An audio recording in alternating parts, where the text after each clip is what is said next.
에, 다음번에는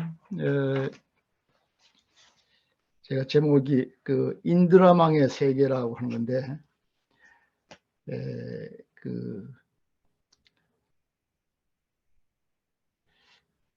우리가 많이 아는 그 누구도 외딴 섬일 수 없다. 영어로 No one is an island. 우리는 누구도 그 외딴 섬일 수 없다. 이거는 영국 문학사에 크게 공헌한 그 존 던이라고 하는 분, 1572년에서 1631년에 사신 분인데, 이 신부님이 한 말인데, 여기에 뭔 말이 나오냐, 끝에 그 누구를 위하여 종룰이라 물어보지 말라, 이런 말이 있습니다. 우리가 아는 영화가 누구를 위하여 종을 울리는가 있잖아요. 근데 그 누구를 위하여 종을 울리는가 물어보지 말지니 그것은 그대를 위한 조종이기에, 이런 말이 있는데, 세상이 다 얽혀 있기 때문에 어느 사람이 죽었다는 것은 내가 죽은 거나 마찬가지다, 이런 뜻이에요. 그래서 어느 곳에서 조종이 울리면 그 누구를 위한 거냐 이렇게 물어보지 말라. 왜? 그것은 바로 당신을 위한 종이기 때문에, 이런 얘기인데, 이것은 뭔 뜻이냐면 모든 것이 다 얽혀 있고 관계되어 있고 서로 의존되어 있다, 이런 얘기를 한 것입니다. 표중 종교는 사물이 각각 독립된 그런 개별 개체로 보는 그런 경향이 있습니다. 나는 나고 너는 너다. 뭐 꽃은 꽃이고 나는 나다. 뭐 나무는 나무고 나는 나다. 이런 식으로 이제 전부 모든 걸 다 분리해서 보는 거예요. 뭐 그걸 이분법적 사고방식이라고 그러는데, 모든 것이 다 서로서로 떨어져 있다고 이렇게 보는데, 심층 종교는 만물의 상호 연관, 영어로 interrelatedness, 상호 의존, interdependence, 이런 관점에서 사물을 보는 것입니다.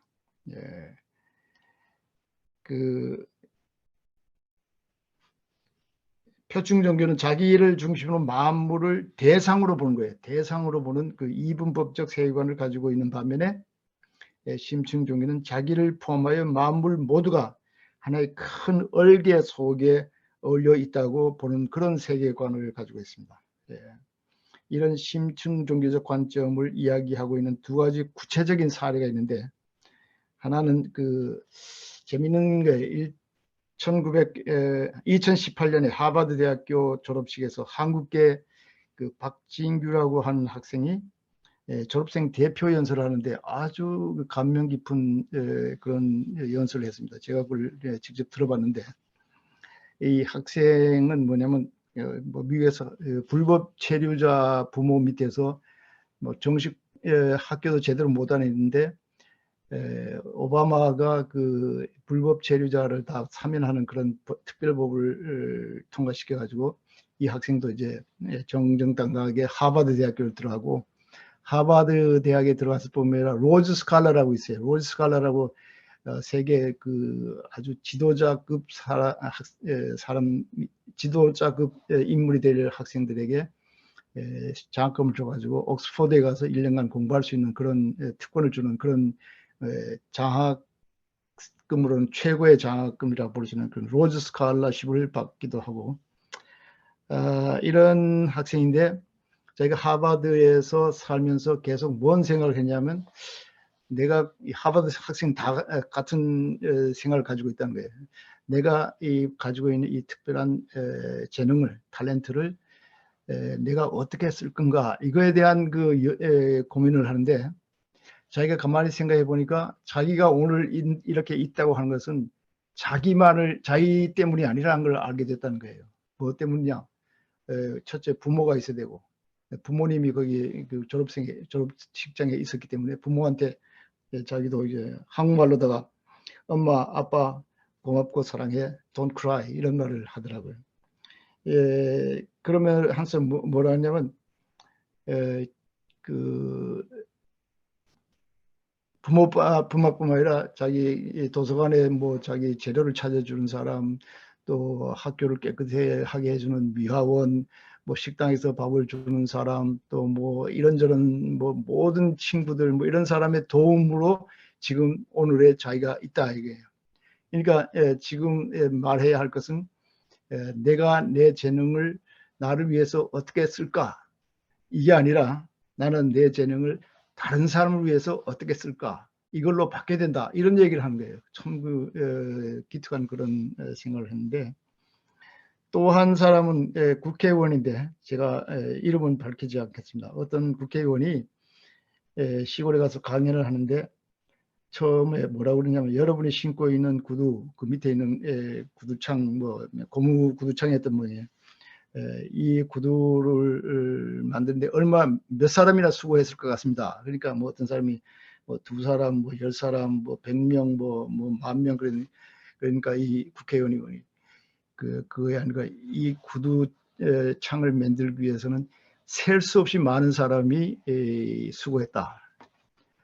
그러면서 하는 설명이 이제 고무나무에 고무를 채취하는 사람, 채취해가지고 고무를 만드는 사람, 그거를 뭐 배에 싣고 오는 사람, 그 배를 만든 사람, 배를 싣고 와가지고 이제 그 트럭을 싣고 오면 그 트럭 운전수 혹은 트럭을 만든 사람, 또 길을 닦은 사람, 이런 걸 다 합하면 온 우주가 다 합해서, 뭐 오는 사람이 공기도 마셔야 되잖아요. 그러면 공기도 필요하고, 또 물도 마셔야 되니까 물도 필요하고, 햇빛도 있어야 되니까 햇빛.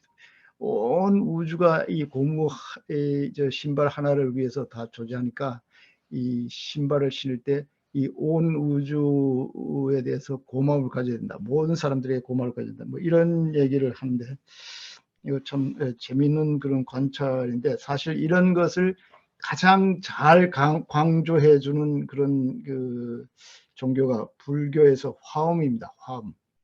화엄 철학이라고 있는데, 화엄 아시겠죠? 왜 화엄사가 있잖아요. 화엄사. 근데 그 불교의 종파가 뭐 여러 가지 있는데, 한국에서는 그 종파들이 따로따로 있지는 않지만은 중국이나 일본에서는 종파가 각각 따로 있었어요. 근데 화엄종이라고 하는 종파가 있는데, 화엄종에서 가르치는 이 교리가 화엄경이라고 하는 데서 나오는 그 가르침을 가르치는 것이 화엄종인데, 그 화엄경의 가장 기본적인 뭐냐면, 이 세상이 전부 다 서로 연결되어 있다는 거예요. 마치 인드라망이라고 저기 하늘 거기에 큰 그물이 있는데, 그물 코 하나하나에 전부 이제 반짝이는 보석이 달려 있어요. 근데 그 보석 하나에 모든 그 다른 그 보석들이 거기에 비춰 있잖아요. 또 그 한 보석이 또 다른 보석에 다 비춰지잖아요. 그래서 이 세상에 서로가 다 연결되어 있고 서로가 다 의존되어 있다고 하는 것을 가장 잘 얘기해 주는 것이 인드라망인데, 이것은 뭐 우리가 너무 쉽게 말하면, 우리가 보통 집을 지는데 집이 있어야 창문이 있잖아요. 문이 있잖아요. 집이 있어야 문이 있고 창문이 있으니까 집과 문, 창문 뗄래야 뗄 수 없는 관계를 가지고 있어요. 집이 없다면 뭐 문일 수가 없잖아요. 그러나 문만 있어야 되는 게 아니라 문이 있어야만 또 창문도 있으니까 문과 창문도 뗄래야 뗄 수 없는 관계가 있어요. 그래서 집과 문의 관계를 이사무해라 그러고, 문과 창문의 관계를 사사무해라 그래서 모든 것이 다 연관되어 있고 모든 것이 다 서로에게 의존되어 있다, 이런 건데, 이런 사상을 가질 때 화엄은 뭐냐면 우리가 자유스러움을 느낀다는 거예요. 우리가 부평처처럼 뭐 외톨배기가 아니라 모든 것에 다 서포트를 받고 우리가 또 남에게 또 서포트를 주고, 이런 사상을 불교에서는 뭐라 하냐면 하나의 티끌 속에 온 우주가 다 들어있다. 그거를 뭐 좀 어려운 말로 뭐냐면 일미진 중 하나의 미진, 조그만 그 티끌 속에 함시방, 온 시방이라는 건 온 우주예요. 우주가 다 거기 들어있다. 쌀 한 톨을 한번 생각해 보세요. 쌀 한 톨에 우리가 쌀 한 톨 먹더라도 그 쌀 한 톨에 온 우주가 다 들어있다는 거예요. 왜냐? 그 쌀을 키우는 농부가 있을 거네요. 그 농부가 쌀을 키우는데 농부만 있으면 되는 게 아니고 물도 있어야 되고 햇빛도 있어야 되고 그 공기도 있어야 되고 또 이 비가 있어야 되잖아요. 비가 있으려면 구름도 있어야 되고, 또 그 농부의 부모도 있어야 되고, 또 농부가 쓰는 뭐 연장도 있어야 되고, 연장이 있으려면 광부도 있어야 되고, 광부가 있으려면 광산도 있어야 되고, 광산이 있으면 하여튼 그게 끝이 없는 거예요. 쌀 한 톨 속에 이 모든 것이 다 들어가 있다고 하는 그런 것을 가지면 우리가 확 튀는 그런 생각을 가지는데, 이것이 이제 심층 종교가 이룰 수 있는 하나의 그 정신적인 단계라 이렇게 볼 수가 있습니다. 그거를 이제 불교에서는 화엄에서는 법계 연기란 말로 쓰는데, 이 세상에 모두가 다 이렇게 서로 연결되어 있다.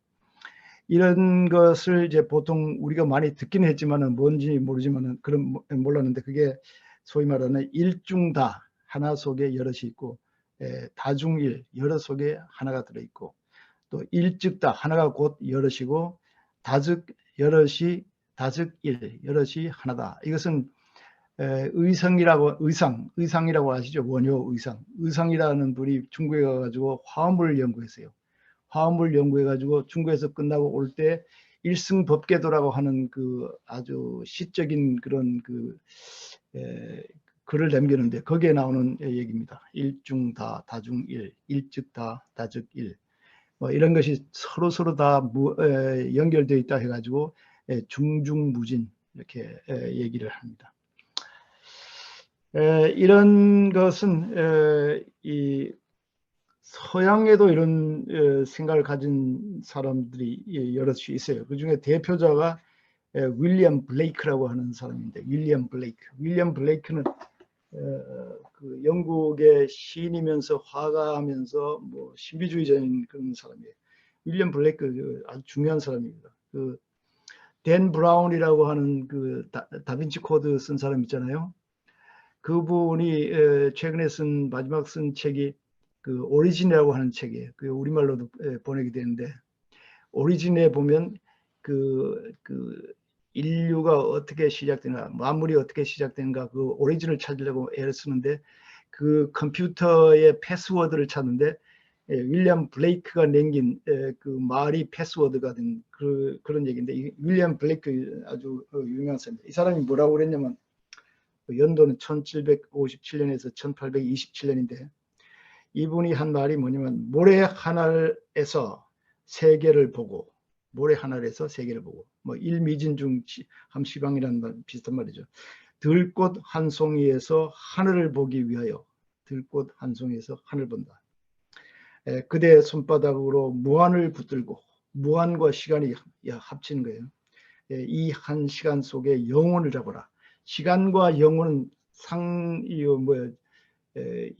서로 대칭되는 개념입니다. 시간을 연장해서 영혼이 되는 게 아니에요. 시간과 영혼은 다른 차원인데, 하여튼 이 한 시간 속에서 영혼을 잡아라. 이것은 상당히 화엄적인 그런 시입니다. 이런 것을 요즘 말로 고치면 그걸 유기적이다 이런 말을 써요. 올게닉, 유기적이다. 혹은 통전적이다, 홀리스틱이라는 말을 씁니다. 홀리스틱 세계관이에요. 이런 세계관이 있으면 여러 가지 혜택, 이익이 있습니다. 이런 것을 가지고 있으면 불교에서는 여러 가지 이 혜택을 한 대여섯 가지를 씁니다. 도노 점수냐, 점수 도느냐 할 때 이 화엄적인 것을 가지면 첫 발을 디디면 벌써 마지막까지 들어갔다, 이런 설명하는데, 우리가 그런 것까지 들어갈 필요는 없고, 이런 세계관을 가지면 내가 가진 모든 것이 나만의 것이 아님을 깨닫고 감사하는 삶을 살게 되는 거예요. 내가 해서 제일 나쁜 생각이, 돈 많은 사람들이 내가 버는 돈 내가 쓰는데 뭐 상관이냐, 내가 번 돈을 내가 쓴, 자기가 돈을 번 게 자기 때문이 아니에요. 공장을 해서 돈을 벌었다 그러면 그 공장의 전기는 세금, 일반 사람들이 낸 세금을 가지고 전기를 준 거예요. 그 사람들이 그 만든 것을 가지고 나올 때 그 도로도 일반 세금 낸 사람들이 거기 도로를 만들어 준 거예요. 자기 게 아니에요. 다음에 그 만든 것을 파는데 파는 것을 사는 사람이 있어야 파는 거예요. 그러니까 자기가 잘나서 자기가 번 돈이 자기 거가 아니라 모든 사람의 덕택으로 되어진 그 돈이라는 것을 알면 겸손해지고 감사할 줄 알게 되는 것입니다. 그리고 이제 나와 남의 구별이 없어지면 남의 아픔이 곧 나의 아픔이 될 수 있습니다. 뭐 이웃을 사랑하라, 내 원수를 사랑하는데 이것을 관념적으로만이 아니라 우리가 전부 다 하나다, 전부 다 연결되어 있다 그러면 남의 아픔이 나의 아픔이고 뭐 나의 아픔도 남의 아픔이 되는 그런 건데, 자비라는 말 있잖아요. 자비를 영어로 compassion이라고 하는데 come이란 말은 함께란 뜻입니다. passion이라면 괴로움이에요. 옛날에 영화 중에 Passion of the Christ라는 영화가 있었잖아요. 예수의 순환을 passion이라고 하는데 괴로움, 그러니까 함께 괴로움인데 이런 그 함께 괴로움의 정신, 뭐 불교에서는 보살 정신이라고 하는데 이런 보살 정신이 가능하게 되고, 세 번째, 이런 세계관을 가지면 나의 편견이나 옹고집에서 해방이 돼요. 모든 것이 관계에서 규정된다는 된다는 걸 알기 때문에, 그래서 책상이 있으면 이게 높다, 누구한테는 높아요. 조그만 애한테는 높아요. 그러나 키가 큰 사람한테는 너무 낮다가 되네요. 똑같은 책상이 높기도 하고 낮기도 하는 거예요. 그런 그 생각을 가질 수 있는 거예요. 부모와 아들 사이, 아버지와 아들 사이의 관계도 우리가 보통 아버지는 원인이고 아들은 결과다 이렇게 얘기하잖아요. 그러나 아들이 없으면 아버지가 있을 수 없어요. 그러니까 아들 때문에 아버지가 생겼다 그러면 그 아들이 뭐가 되는 거예요? 원인이고 아버지가 결과가 되는 거예요. 그러니까 아버지는 원인임과 동시에 결과고 결과임과 동시에 원인이다.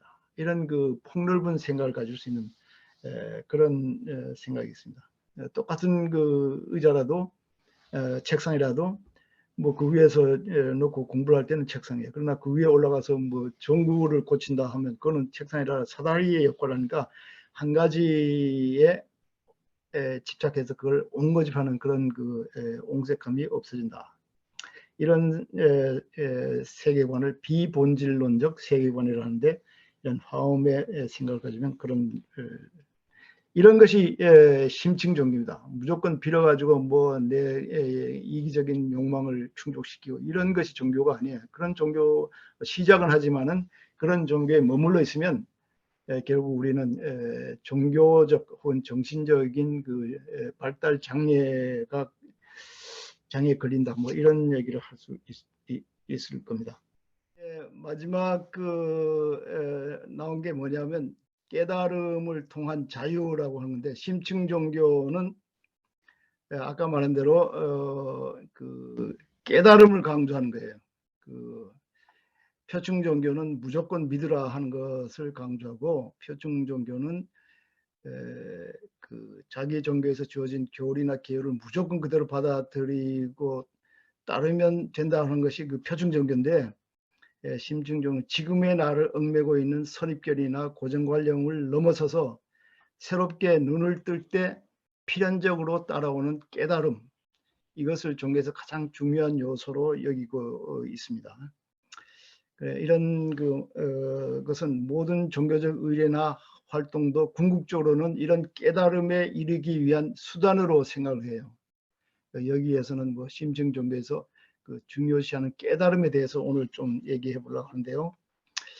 미국의 종교학회 회장을 지낸 그 유명한 종교학자가 있습니다. 프레드릭 스트랭이라고, 저도 몇 번 만났는데 이분은 젊어서 죽었어요. 암에 걸려서. 그런데 이분이 쓴 그 종교학 개론이라는 책이 있는데, 그 책에 보면 이분은 뭐라고 그러냐면 종교는 궁극 변화를 위한 수단이라 이렇게 정의했습니다.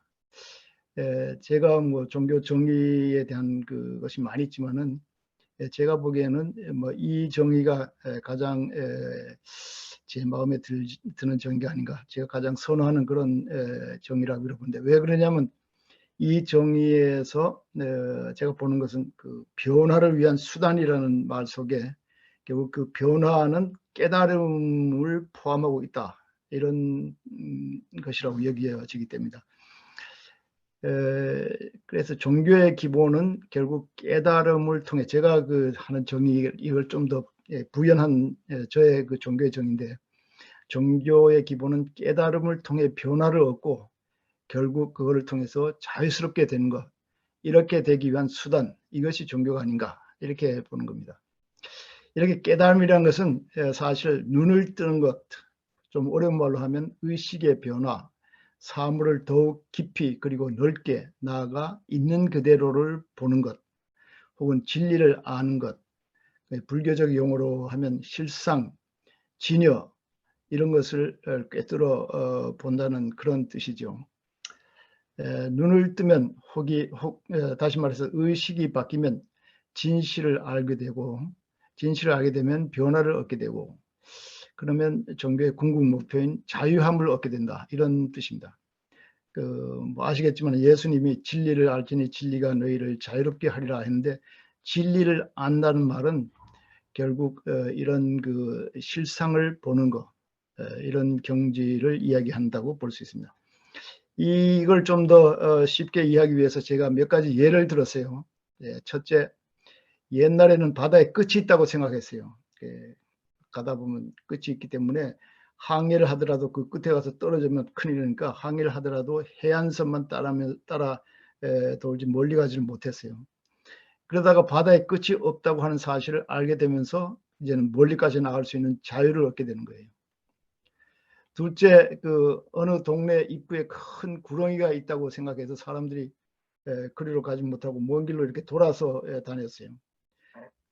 그러다가 이제 용감한 청년 몇이 도끼를 들고 이제 구렁이가 있다고 하는 그 곳으로 가보았더니, 그것이 구렁이가 아니고 뭐예요? 땅 밖으로 나온 굵은 나무 뿌리였다는 것을 발견하게 되었죠. 이제 사람들은 이제 자유롭게 그 길로 이제 왕래하게 되는 거죠. 한 가지만 더 예를 들면, 어느 사람이 깜깜한 밤중에 산비탈을 가다가 비탈 아래로 떨어졌어요. 떨어지면서 용하게 나뭇가지 하나를 붙잡았어요. 그 나뭇가지를 붙잡고 버티는데 결국 뭐 힘이 빠지니까 손을 놓을 수밖에 없는데, 탁 놓고 나니까 자기가 붙들고 있는 것이 땅에서부터 뭐 한 몇 센치밖에 안 되는데요. 이 사람이 그렇게 고생을 한 것은 왜 그래요? 이 실상을 보지 못했기 때문에. 그 사람이 실상을 볼 수만 있었다면 그런 고생을 하지 않고도 않고 일찌감치 그 자유를 얻었을 것입니다. 그러니까 종교의 가장 궁극은 자유예요. 자유. 근데 종교를 가져서 자유함이 아니라 더 자유에서 멀어지는 경우가 우리가 얼마나 많이 있어요. 근데 이런 것이 세계 종교에서 다 있는 것입니다. 눈을 떠서 이제 사물을 더 깊은 차원에서 실상에 가까운 면을 보라는 것이 세계 그 중요 종교에서 나타나는 그 보편적인 가르침이라, 이렇게 볼 수 있습니다. 예를 들면 예수님이 그 공생애에 나가면서 제일 처음으로 외친 것이 뭡니까? 회개하라, 천국이 가까웠느니라, 이런 것이었어요. 마태복음 1장에 4장 17절인데, 회개하라, 천국이 가까우니라 하는데, 여기서 회개하라고 한 말은 사실 그 회개라는 말을 잘못 번역한 거예요. 이 회개하라는 것이 과거의 잘못을 뉘우치고 이제 앞으로는 그런 잘못을 다시는 저지르지 않겠다는 그런 뜻이 아니라, 이 회개라는 말의 그 그리스 본문은 메타노이아입니다. 메타라는 건 뭘 넘어선다는 뜻이에요. 뭘 뒤. 노이아라는 건 의식이에요. 메타노이아, 그 문자적으로 얘기하면 지금 가지고 있는 그 정상적인 보통적인 의식을 넘어서서 새로운 의식을 가지라, 이런 뜻입니다. 그러니까 의식을 바꾼다, 눈을 뜨라, 뭐 이런 말과 마찬가지입니다. 깨우치라, 깨달음을 가지라, 이런 말이라 풀 수 있죠. 기독교 전통에서 한 가지만 더 언급하면, 기독교 성서 사복음서에 포함되지 않았던 복음서가 발견이 됐어요. 1945년 이집트 낙 하마디라고 하는 곳에서 발견된 그 고대 사본들인데, 그 중에 하나가 도마복음서라는 것이 거기에 포함되어 있었습니다. 이 도마복음서는 뭐 그때 당시 정통이 아니라 그래가지고 폐기 처분을 당한 문서 중에 하나인데, 이게 1945년 12월에 발견이 되는데, 이 복음서에 의하면 예수님은 믿으란 말을 한마디도 하지 않았어요. 믿으란 말이 없고 처음부터 끝까지 계속 깨달으라 깨달으라 하는 거예요. 깨달음을 그 히라보로 그노시스라고 하는데, 그노시스란 말을 제일 강조한 것이 이 도마복음이에요. 유교 전통에서 그 주자가 있지 않습니까? 우리 주자학이라고 그러는데, 본래 이름은 주희입니다. 주희인데 주자만 따고 그 스승이라는 말에 자를 붙여 주자라고 그러는데, 이 주자는 그 대학 장구라고 하는 그 책에서 대학에 나오는 그 8가지 단계가 있지 않습니까? 첫째 단계가 경물이고, 둘째 단계가 치지고, 다음에 정심성이 뭐 이렇게 수신제가 지국청편하기 8가지인데, 경물치지를 어떻게 해석하느냐에 따라서 학파가 갈립니다. 근데 주자는 경물치지를 어떻게 생각했냐면 이런 식으로 생각했어요. 인간의 지성에 암이라는 게 지가 없지는 않고, 천하 만물의 이가 없는 것이 아니지만 아직 이를 끝까지 공부하지 않았기 때문에 알을 극대화하지 못하고 있다. 이 경물치지라는 건 사물을 궁구하고, 알미 궁극에 이르는 것을 경물치지라는 거거든요. 근데 이제 주인은 뭐라 그러냐면, 이럴 때 우리에게는 모든 사물의 표면과 이면, 정교함과 거침에 이르기까지를 완전히 이해하게 되고, 마음 전체가 큰 쓰임이 그대로 완전한 밝음에 이르게 된다. 이 밝음에 이르게 된다는 거예요. 이를 일컬어 사물을 궁구함이라 하고, 이를 일컬어 알매 극치라 한다. 이렇게 오랫동안 그 궁리를 하면, 이를 추구하면 어느 날 완전한 밝음에 이른다. 이건 깨달음이에요. 깨침이에요. 이런 것을 얘기했고, 유교를 성학이라고 그럽니다. 성학, 집요, 성학, 집도 하듯이 성학이라고 하는데, 성학이란 말은 성인이 되기 위한 학문이라는 뜻인데, 성인의 그 성자가 있잖아요. 이거 칠판이 없어 말씀 못 드리는데, 성자에 그 귀가 들어가 있어요. 귀자가 들어가 있잖아요. 그러니까 성인이라고 한 말은 윤리적으로 완벽한 사람이라기보다는 보통 사람이 듣지 못하는 소리를 들을 수 있는 사람, 귀가 들린 사람, 다시 말해서 특수 인식 능력을 개발한 사람, 깨침을 얻은 사람입니다. 이게 성인이에요. 아까 처음에도 말씀드렸지만, 도가사상과 장자에도 내가 나를 여임, 좌망, 심재 이런 걸 통해 가지고 우리의 의식이 변하는 경지를 얘기하고 있습니다. 그게 이제 붕세가 하늘 나는 듯이 우리를 초월할 수 있는 그런 경지가 있다 하는 것을 얘기해 주고 있습니다. 이런 식으로 이제 우리의 지금의 의식이 변한다 하는 얘기는 종교 아닌 사람도 얘기해요. 예를 들어서 캐나다의 정신과 의사하면서 심리학자 겸 문필가였던 리차드 모리스 벅이라고 하는 사람입니다. B-U-C-K-E 벅이라는 사람. 이 사람은 오래전 사람이에요. 1837년에서 1902년까지 산 분인데, 이분은 정신과, 이분에 대해서 1시간 동안 얘기해도 할 얘기가 많은데, 이분은 우리의 그 의식이 3가지가 있다는 거예요. 하나는 동물의 의식, 동물의 단순 의식, 그리고 우리 일반 사람들이 가지고 있는 자의식, 영어로 self consciousness, 자의식이 있고, 이걸 넘어서는 의식이 있는데 그것을 cosmic consciousness, 우주 의식이라 이렇게 했는데, 우리가 도달할 수 있는 길은 그 우주 의식에 도달한 거다, 이런 얘기를 합니다. 뭐 잠깐 얘기하면, 이분은 아까 말한 대로 뭐 의사하지만은 의사하면서도 동시에 그 문필가에서 그 런던에 가 있을 때, 영국의 런던에 가 있을 때 후트만이라고 시인이 있지 않습니까? 그분하고 이제 뭐 시에 대한 얘기하고 이렇게 하고 저녁에 집으로 돌아가는데, 그때는 마차를 타고 돌아가는데 갑자기 이 마치에 콱 불이 붙는 것 같은 그런 느낌을 받았어요. 그러다가 그 불길이 자기 속에 있는 것을 느낀 거예요.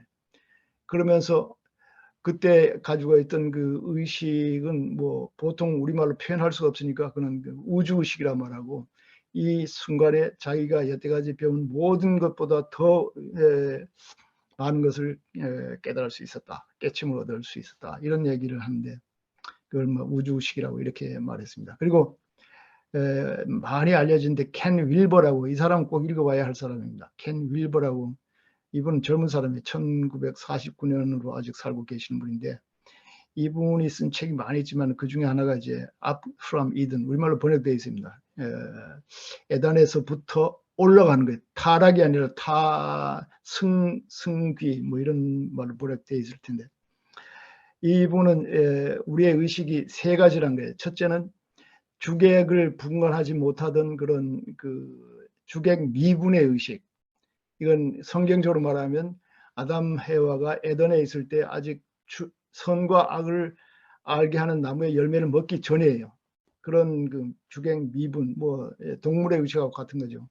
그러다가 이제 선과 악을 알게 하는 나무의 열매를 먹고 나니까 주객 의식, 주객 이분이 생긴 거예요. 이분 법칙의 세계가 생겨서 자기를 대상화해 보게 되니까 자기가 부끄러운 걸 아는 거예요. 그리고 자기 그 무화과 나무를 따가지고 자기들을 가리는 거.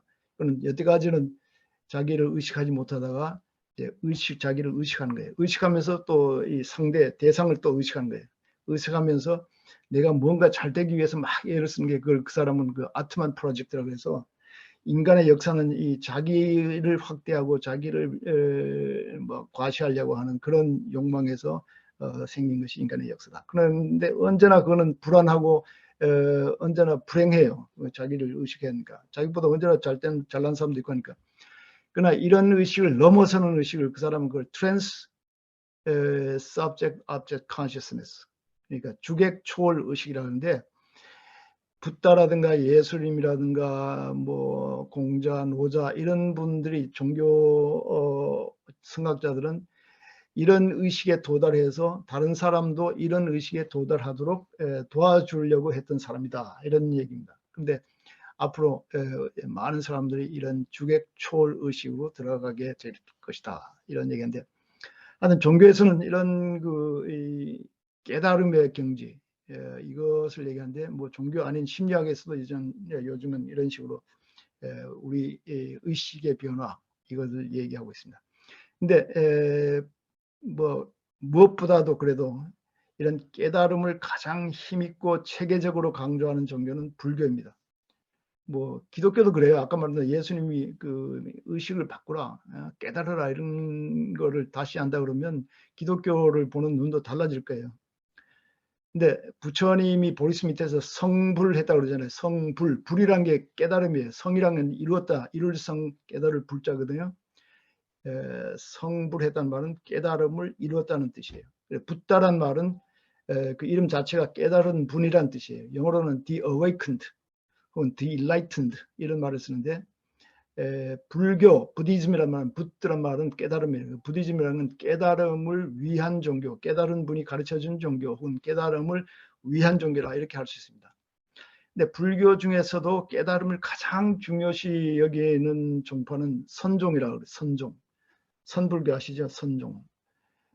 서양 선불교를 서양에 소개해가지고 서양 사람들이 선불교를 받아들이는데 절대적인 공헌을 한 사람이 일본 DT 스즈키라고 하는 사람인데, 스즈키를 영본, DT가 세졸 영본인데, 이분은 그 선에서 깨달음이 얼마나 중요한가를 강조하기 위해서 뭐라고 그러냐면, 깨침, 깨달음, 이걸 뭐 일본말로는 사도리라고 해요.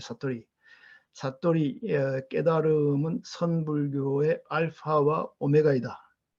깨침이 없는 선이란 빛과 열이 없는 태양과 같다. 이런 식으로 이제 그 깨달음을 강조했습니다. 선에서 문자나 의례나 교리나 그 어떤 종교적 행사도 결국 모두 깨달음을 얻는 데 도움을 주기 위한 수단이라, 이렇게 보는 거예요. 말하자면 이런 것들은 달을 가리키는 손가락과 같다. 달을 가리키는 손가락이란 말이 불교의 용어입니다. 표골지라고 해가지고. 그러니까 성과 속 그 구별도 우리가 깨달음을 얻는 데 도움을 주는 것이라면 그것은 그대로 성이고 거룩한 것이고, 그의 깨달음을 얻는 데 방해가 되면 그것은 속된 것이라 이렇게 본 것이죠. 그래서 심지어 부처나 조사까지도 우리가 그런 깨달음, 깨침을 얻는데 방해가 되면 그 죽이라는 거예요. 길에서 만나면 죽이라. 그것이 임재라는 그 선사가 말한 그 소위 그 살불살조입니다. 부처님도 죽이고 조사도 죽이라. 어떤 경우에 우리가 그 끝까지 깨달음에 가는데 방해가 된다면. 자, 이런 식으로 하면 한국 불교에서 선종이 한국 불교 주종이에요. 사실은 한국 불교에서는 고려 이후에 이제 여러 종파를 통합해 가지고 선과 교로 이제 두 개로 나눴어요. 그 둘 중에 선을 주로 하고 교를 종으로 한다. 그 한문으로 선주교종 이런 말을 쓰는데, 또 교를 뒤로 하고 선으로 들어간다. 사교입선, 사랑은 벌사자, 사교입선 이렇게 해가지고 어디까지나 선을 교보다 우선시할 뿐만 아니라 결국 교는 선을 위한 준비 단계라 이렇게 교는 선을 위한 준비 단계로 이렇게 볼 정도로 한국 불교는 사실 선불교를 주로 하는 것입니다. 근데 뭐 우리가 다 아는 것처럼 이 선불교가 60년대 70년대 서양에서 무지하게 인기가 좋았어요. 아까 말한 D.T. 스즈키의 책을 읽느냐 책을 읽지 않은 사람이냐로 뭐 둘로 갈라진다는 정도로 인기가 있는데, 특히 그리스도인들 중에 아까도 말했지만은 이 불교적인 그 세계관이 얼마큼 기독교에 중요한 역할을 하느냐 이런 얘기를 하는 사람이 많습니다. 토마스 멀튼이라고 아시죠? 토마스 멀튼은 뭔 얘기를 했냐면, 아까 뭐 제가 어디 딴 데서 썼지만은 그 예수님이 탄생했을 때 동방에서부터 그 박사들이 방문해 가지고 선물을 주잖아요. 황금과 유황과 몰약을 줬다. 근데 그 예수님과 그 요셉과 마리아는 꿈에 이제 그 헤롯 왕이 죽이려고 그러니까 이집트로 도망을 가라는 거예요.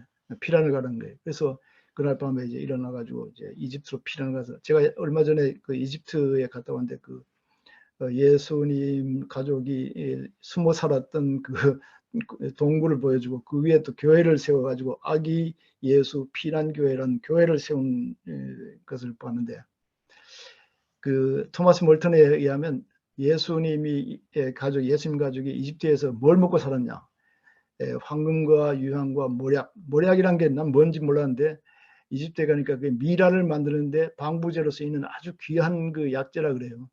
그 비쌌겠죠. 그러니까 그걸 팔아서 그걸로다가 생활비로 썼을 거다. 자, 기독교가 시작할 때 이 동방박사들의 선물이, 동방으로부터의 선물이 얼마큼 중요했느냐. 2000년이 지난 오늘 기독교가 새로운 활기를 가지려면, 토마스 멀튼이라는 신부예요.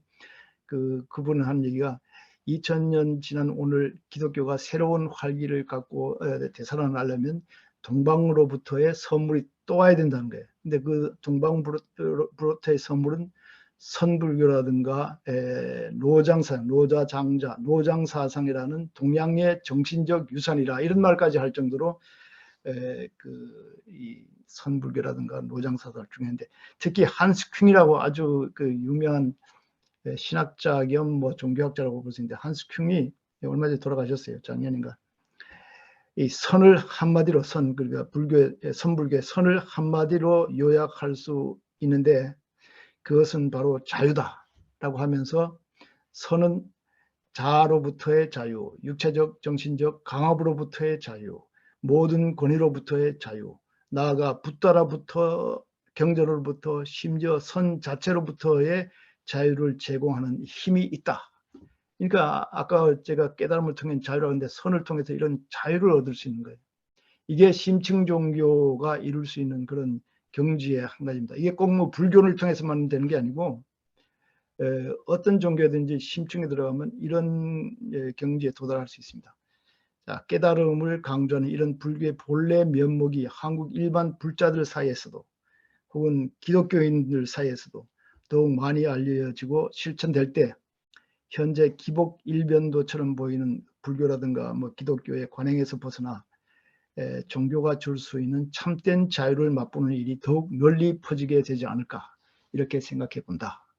이것이 제가 여태까지 쓴 것들의 요약입니다. 뭐 일단 여기까지 하고 네이버 검색창에 인문공간 세종을 검색하세요.